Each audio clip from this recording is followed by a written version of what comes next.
बिस्मिल्लाहिर्रहमानिर्रहीम। अस्सलाम वालेकुम एवरीवन, कैसे हैं आप सब? उम्मीद करती हूँ आप सब खैरियत से होंगे। मैं हूँ homeopathic medicine consultant doctor Salma वजाहत। एक अच्छी ज़िंदगी के लिए बहुत ज़रूरी है कि आपकी अच्छी सी सेहत हो। अच्छी सेहत यानी कि अपना लाइफ स्टाइल आपका अच्छा हो, खाना पीना आपका अच्छा हो। रमज़ान के इस बाबरकत महीने में माशाल्लाह से आप लोग जो है बहुत ज़्यादा जो है ज़ाहिर रोज़े रखते हैं, अल्लाह ताला की इबादत करते हैं और साथ साथ जो है चिटिंग भी कर लेते हैं, यानी कि बहुत ज़्यादा तली हुई चीज़ें और बहुत ज़्यादा जो है हैवी खाना इफ्तार के बाद। और कुछ लोगों का तो सहरी भी बहुत ज़्यादा जो है टाइट किस्म का होता है। तो उस पर आज हम बात करेंगे कि आपने किस तरह से अपनी डाइट को मैनेज करना है रमज़ान में, क्योंकि आपका पेट आपका अपना है।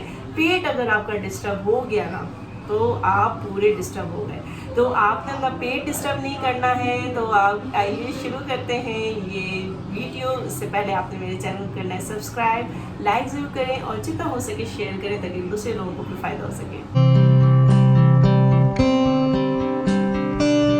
हमारे यहाँ ना माशाल्लाह से रोज़ेदार ऐसे अल्लाह ताला उनके रोज़े कबूल फरमाए, रोज़े रखते हैं लेकिन चिटिंग कर लेते हैं इफ्तार के टाइम पे। पेट आपका ऐसा है, मैदा आपका ऐसा है कि जितनी उसकी एक स्टेमिना होता है, जितना उसकी स्ट्रेंथ होती है ना, उसी उतना ही बर्दाश्त करता है। लेकिन अगर आप उसको ओवरलोड कर लेंगे तो वो आपके लिए कर लेता है प्रॉब्लम क्रिएट कर लेता है। वो फिर आपको क्या करता है, एसिडिटी होती है, गैस्ट्रिक प्रॉब्लम होती है, वॉमिटिंग आपको स्टार्ट हो जाती है, कुछ लोगों को डायरिया स्टार्ट हो जाता है, कुछ लोगों को जो है और बहुत सारे इनकी प्रॉब्लम्स स्टार्ट हो जाते हैं एक पेट की खराबी की वजह से।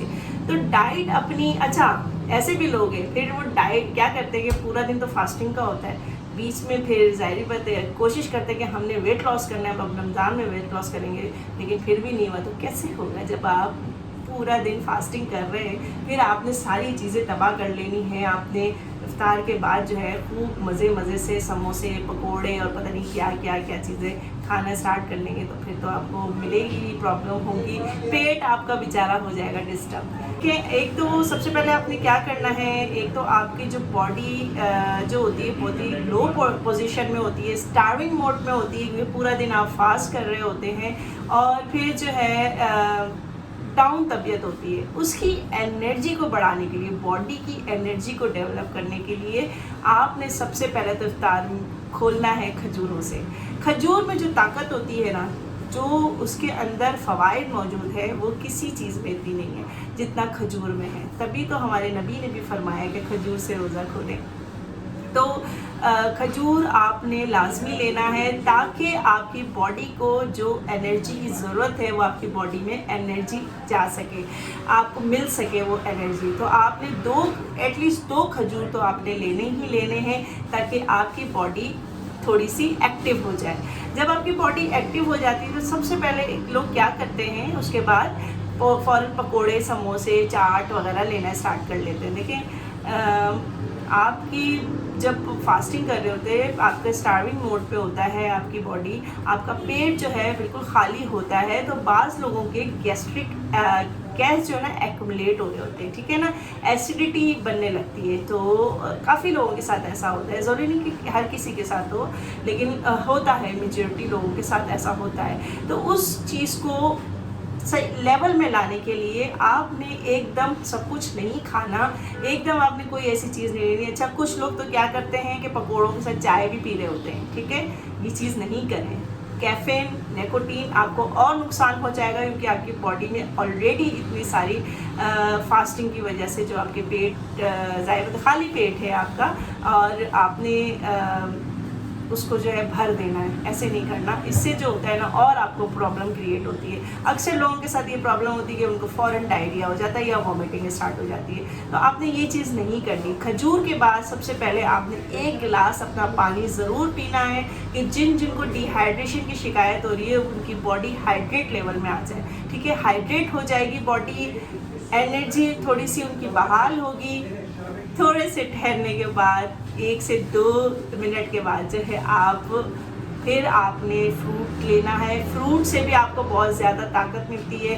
फ्रूट चाट में एक तो आपने ये करना है कि अगर आप वेट लॉस करना चाह रहे हैं तो फ्रूट चाट में आप चीनी ऐड नहीं करें, आप काली मिर्च और पिंक सॉल्ट ऐड कर सकते हैं जो आपके लिए फ़ायदेमंद है।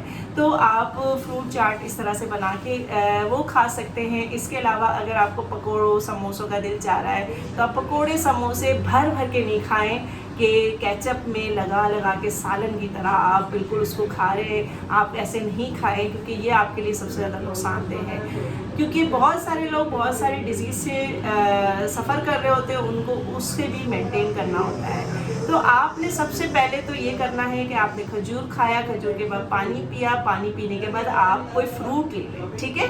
फ्रूट लेने के बाद फिर आप चना चाट ले सकते हैं, आप पकोड़े या समोसे 1 से 2 दाने आप ले सकते हैं। ये आपकी एक कंप्लीट इफ्तारी हो जाती है, एक कंप्लीट इफ्तारी हो जाती है। तो ये बहुत ही ज़बरदस्त है, आप इस तरह से लें।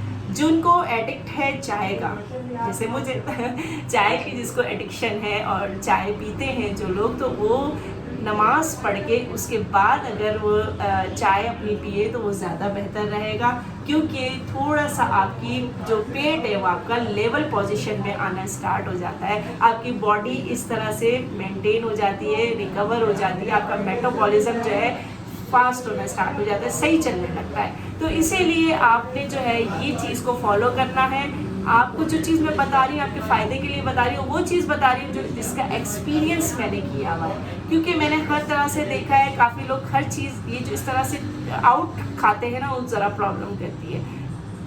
फिर आपने जो है अगर कोई खाना खाना चाहता है तो खाना खाए, खाना खा सकते हैं। अच्छा, एक और चीज़ मैं आप उससे कहूँगी कि आप लोग ग्रीन टी का इस्तेमाल ज़रूर करें। ग्रीन टी खाने के बाद या रात के टाइम आप ग्रीन टी ज़रूर लें। ये बहुत ही आपके ब्लड सर्कुलेशन को इम्प्रूव करेगा, आपके लिए बहुत ही बेहतरीन है। तो ग्रीन टी आप इस्तेमाल करें, रात को चाय वाय ना पिए। चाय आप मगरिब के बाद पी सकते हैं, इफ्तार के बाद आप पी सकते हैं, लेकिन आप जो है रात के खाने के बाद या रात में सोते वक्त अगर आप ग्रीन टी ले लें तो आपके लिए बेस्ट रहेगा। इसके अलावा जो है आते हैं सहरी में। सहरी के टाइम पे जो है लोग क्या करते हैं, अच्छा लोगों की क्या आदत है ना, जैसे कि इफ्तार के बाद थोड़ा थोड़ा चुगने लगते हैं, वो सहरी तक चुगना ही होता है। फिर सहरी के टाइम उनसे कुछ खाया नहीं जाता, फिर वो वॉमिटिंग वाला स्टाइल हो जाता है सारा। तो इसलिए ये चुगना उगना बंद करें, चुगने से कुछ नहीं। अल्लाह ताला ने भी फरमाया है कि हर चीज़ का रोज़ा होता है, हर चीज़ एतदाल के साथ चले, हर चीज़ म्याना रवि के साथ इख्तियार करें, तो हर चीज़ को एक आहिस्ता आहिस्ता लेके चलें। आपने क्या करना है, देखें आपने जब अब आप सहरी में आपने खाना है अच्छी डाइट, अच्छी हेल्दी बैलेंस डाइट लेनी है। यानी कि आप दलिए का बाउल बना के ले सकते हैं, शोरवे का सालन रोटी अच्छी तरह चबा के आप खा सकते हैं। आपने इसके अलावा जो है आप ओट्स का इस्तेमाल कर सकते हैं। तो ये सारी जो ताकत वाली दूध आपने ज़रूर लेना है सहरी के टाइम पे। तो ये चीज़ें आपके लिए बहुत ज़्यादा ताकतवर है।